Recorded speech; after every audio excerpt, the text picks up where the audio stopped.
험악한 인생을 살았어요. 그 사람이 말년에 그 애굽왕 파라오 앞에 서잖아요. 자기 아들 요셉이 이제 애굽의 국무총리가 되어가지고 이제 자기를 불렀어요. 그래서 이제 그 국무총리였던 요셉 자기 아들이 보내준 그 황금 마차를 타고 어마어마한 수레를 타고 이제 이방 땅인 애굽으로 내려가게 되죠. 그래서 그 나라의 왕인 애굽 왕 앞에 이제 서게 되는데, 그때 야곱이 바로에게 자기의 일생에 대해서 요약해서 한마디를 말할 때 제가 험악한 인생을 살았다 그렇게 말을 해요.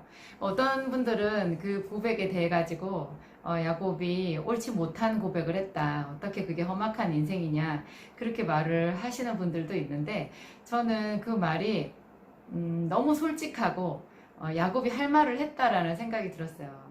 험악한 인생을 살았는데 그 험악한 인생을 다 삼켜버릴 정도로 놀랍게 하나님께 축복을 받은 자로 지금 파라오 앞에, 바로 앞에 서 있는 거잖아요. 바로가 그 늙은 야곱이 그 험악한 인생을 살았다라고 그렇게 생각하고 고지고대로 들었을 리는 없다라고 저는 생각이 들어요. 여러분, 노년의 야곱이 어떤 외모를 가졌을지 상상해 보신 적이 있어요? 일단 여러분, 야곱은 다리를 절었어요. 다리를 절었어요. 저는 어느 날 그 생각이 드니까 그 장애인으로서 나머지 인생을 살았던 그 야곱의 모습이 너무 은혜가 되는 거예요. 야곱이 언제 장애인이 됐어요? 언제 다리를 절게 됐어요? 바로 야복강가에서 하나님의 사자와 씨름을 했을 때, 그때 하나님의 사자가 환도뼈를 쳐가지고 그때로부터 다리를 절게 되었잖아요. 그래서 야곱이 자기를 죽이려고 오는 형 에서 앞으로 7번 절을 하면서, 엎드려 절을 하면서 그 형 앞으로 나갔을 때 에서가 더 측은하게 동생을 죽이려고 했던 그 마음을 내려놓고 정말 측은하게 동생을 바라볼 수밖에 없었던 한 가지가 야곱이 절름발이가 된 거예요. 다리를 저는 거예요. 그러니까 정말 비참한 모습, 어떤 용맹을 자랑하는 에서가 봤을 때는 야곱이 너무 비천한 모습이 돼서 돌아온 거죠. 그러니까 자기는 내 축복을 가로챘다 해서 막 죽이려고 했는데, 보니까 7번이나 자기한테 절을 하면서 오는 그 장애인이 된 동생을 봤을 때 그 모습이 더 욱했었을 것 같아요. 그래서 그 형제가 극적으로 화해를 하는데 일조를 하지 않았을까 그런 생각이 들거든요. 여러분, 너무 빛나는 어떤 모습보다 좀 모자란 모습, 다리를 절기도 하고 어딘가 쇠약해 보이는 그런 모습이 상대방에게 더 친밀감을 주고 마음을 열게 하는 그런 재료가 되기도 하는 것 같아요. 그래서 이제 야곱이 그 나머지 여생을 이제 그 요셉의 뒷바라지 하에서 이제 국무총리의 아버지로서 애굽에서 일생을 마치게 되는데, 정말 요셉이 이제 죽게 되었을 때 자기가 직감했어요. 내가 이제 죽을 날이 얼마 남지 않았구나 그런 생각이 들었을 때 맨 처음 자기 아들 요셉을 불러요. 요셉은 그의 12아들 중에 11번째 아들이었거든요. 그리고 그 야곱에게는 4명의 부인이 있었는데 그 중에 2명은 첩이고 둘은 이제 정실 부인인데, 그 정실 부인 둘이 또 자매지간이잖아요.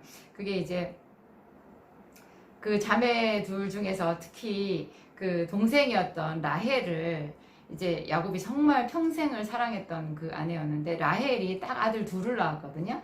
그 둘 중에 큰 아들이 요셉이었어요. 그래서 야곱은 정말 요셉을 사랑했고 마지막 죽을 때도 요셉을 더 아끼고 요셉을 불렀어요. 그래가지고 근데 요셉에게 또 아들이 둘이 있었거든요. 야곱에게는 요셉이 낳은 2 아들이 손자잖아요. 근데 2 아들을, 이제 2 손자를 이렇게 데리고 그 요셉이 아버지 야곱 앞으로 나타나게 되었는데, 그때 야곱이 그 2 아들을, 요셉의 2 아들, 자기의 2 손자를 한 팔에 하나씩 이렇게 안고 축복을 해줘요. 그 이제 그 유명한 이야기잖아요. 요셉이 자기 아들, 큰 아들이 므낫세고 작은 아들이 에브라임인데, 그 아버지의 오른손과 아버지의 왼손 있는 쪽에 각각 이제 오른손에게는 자기 큰 아들 므낫세를 앞세우고 아버지의 왼손 있는 쪽에는 둘째 아들인 에브라임을 이렇게 세워요. 요셉이 그렇게 세워서 그러니까 자기 아버지 야곱이 오른손으로는 큰아들 므낫세를 축복해주고 왼손으로는 에브라임을 축복해주게끔 그렇게 이제 요셉이 생각을 해서 계획적으로 이끈 거예요. 그 오른손 왼손의 차이가 그렇게 클까요? 그런데 컸나 봐요. 그래서 그렇게 했어요. 그랬는데 야곱은 한술 더 떠요. 야곱은 기력도 없고 눈도 어둡고 자기 돌아가신 아버지가 자기를 축복해 줬을 때 그랬던 것처럼 야곱도 정말 기력이 없었거든요. 근데 그 기력이 없는 가운데 손을 이렇게 한 거예요.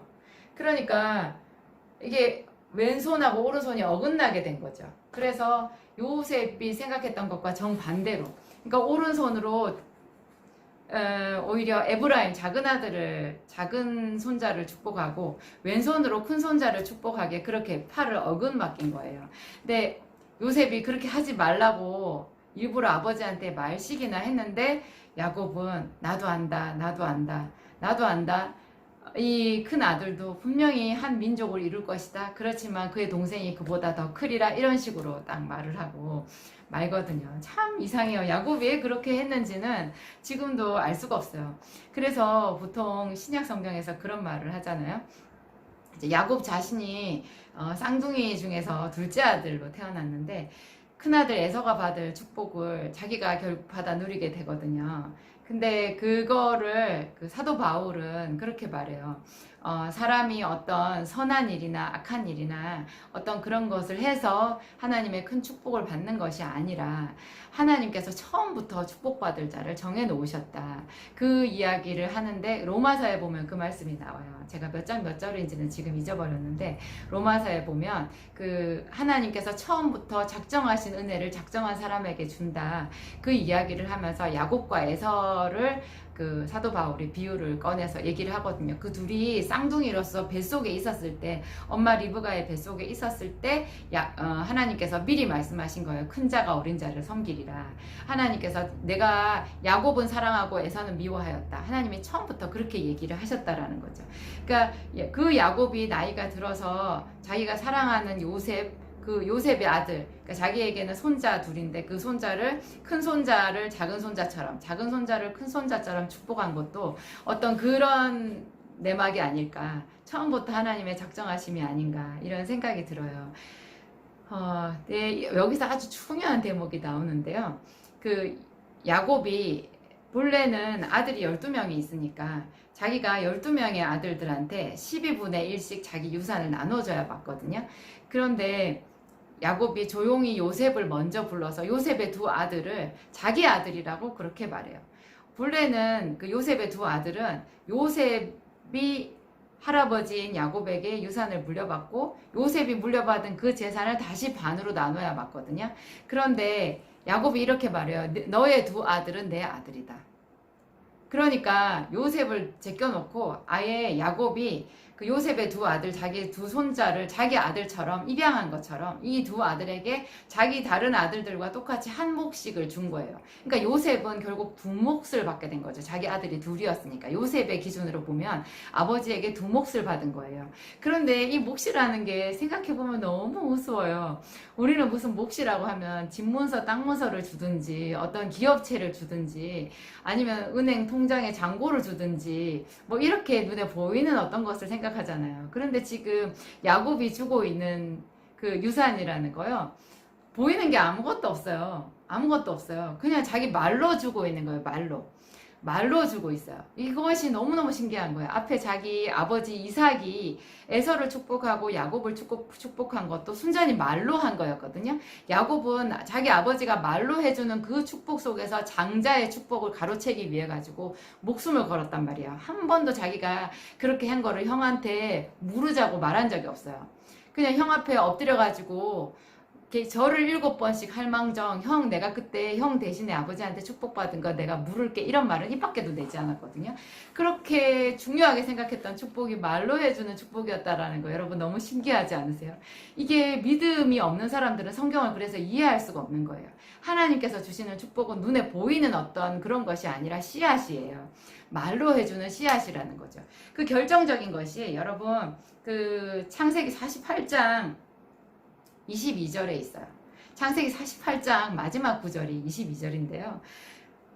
내가 너에게 요셉 너의 두 아들에게 내가 두 몫을 주었다 이렇게 얘기를 하면서 이것은 내가 내 칼과 활로 아모리 족속에서 빼앗은 것이라 이렇게 말해요. 그러니까 이 아브라함과 이삭과 야곱과 그 다음에 야곱의 12아들과 이렇게 내려가는 그 계보가 있잖아요. 아브라함이 믿음의 조상이고 아브라함의 아들이 이삭이고 이삭의 아들이 야곱과 에서였는데 에서는 제껴놓고 야곱이 이제 그 영적인 지분을 다 물려받았고 야곱에게 12아들들인데 그 12아들들에게 또 야곱의 지분이 다 내려간 거예요. 그런데 이 사람들이 재산을 물려주는 방식이요. 전부 다 말로 내려주는 거였어요. 말로. 여러분 너무 신기하죠. 우리도 하나님의 말씀을 가지고 지금 신앙생활을 하고 있는 거거든요. 이 성경 60권 전체가 하나님의 약속이에요. 여러분이 약속을 야곱처럼 붙들게 되시기 바랍니다. 정말 눈에 보이지 않는 이 약속이지만 사람들은 다 저 성경책 아무것도 아니라고 생각하고 책꽂이에 꽂아놓고 보지도 않아요. 그런데 저 안에 하나님께서 자기를 믿는 자들에게 약속하신 말로 된 축복들이 꽉꽉 차 있거든요. 저것을 목숨 걸고 지킨 사람이 아브라함과 이삭과 야곱이고 그 믿음의 자취를 쫓는 우리 모두이고 신약의 사도 바울과 뭐 예수님의 12제자 모든 사람들 모든 믿는 사람들이 다 그 약속을 지키기 위해서 자기 일생을 바쳤던 거예요. 약속을 받기 위해서 일생을 바쳤던 거예요. 이것은 정말 대단한 것이죠. 이 세상 사람들은 다 웃어요. 그 뭐하러 교회 가냐 그래요. 기도하면 밥이 나오냐 떡이 나오냐 그렇게 말해요. 그런데 이 믿음의 자취를 좇는 우리들만 알 수 있죠. 하나님이 어디 계시냐? 정말 그 말 자체가 너무 우스운 거예요. 하나님을 한번 만나본 사람들은 다시는 하나님에 대해서 하나님이 어디 계시냐 이런 질문조차 하지 않아요. 더 그분에게 가까이 다가갈수록 우리는 그분이 살아계시다라는 것 온몸으로 감지할 수밖에 없는 거죠. 야곱이 언제 칼과 창을 들고 아모리 족속이랑 전쟁을 벌인 적이 있어요? 아브라함 때부터 하나님께서 약속으로 주신 땅이 아모리 족속의 땅 가나안 땅이었거든요. 근데 야곱이 자기 칼과 창으로 아모리 족속에게 빼앗았는데 그 땅 중에 두 몫을 지금 자기 아들 요셉의 두 아들인 자기 손자 2명에게 주고 있다라는 거예요. 본래 12분의 1을 줘야 되는데 더 많이 주고 있다라고 이렇게 말하고 있는 거죠. 세상에 언제 그들에게 뭐 땅 문서 하나 산 거 있어요? 막벨라굴 근처 그 조그만 땅밖에 가진 게 없어요. 근데 야곱은 그 모든 땅을 자기 칼과 창으로 빼앗았다고 말하고 있는 거예요. 저는 그래서 믿음의 방패와 성령의 검이라는 신약 성경의 말씀이 생각났어요. 사도 바울 서신 중에 그 말이 나오죠. 믿음의 방패, 성령의 검. 우리는 성령의 검으로 무엇을 이 세상에서 빼앗고 영적인 영역을 넓혀가고 있는가 생각해 볼 필요가 있는 그런 말씀이라는 생각이 듭니다. 여러분은 자녀들에게 무엇을 남겨주고 싶으세요? 여러분 주변에게, 부모님들에게, 사랑하는 사람에게 믿음으로 어떤 것을 끼쳐드리고 싶으세요? 한번 생각해 보시기 바랍니다. 감사드립니다.